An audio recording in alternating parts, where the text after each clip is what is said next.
Procediamo con la premiazione di 200 stile libero categoria assoluti femmine. Premierà sempre il presidente della SD Natatorium Treviso, Vincenzo De Sio. Al terzo posto medaglia di bronzo con il tempo di 2:07:69, società Antares Nuoto, Moretto Silvia.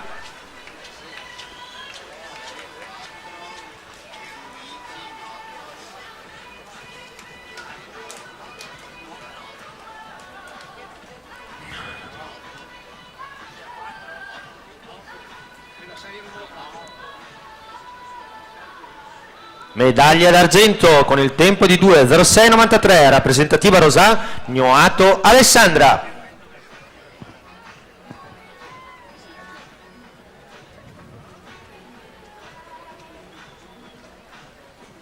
Vince per la categoria assoluti 200 stile libero per il Veneto Banca Montebelluna, il tempo 2:06:25, Grotto Vittorio.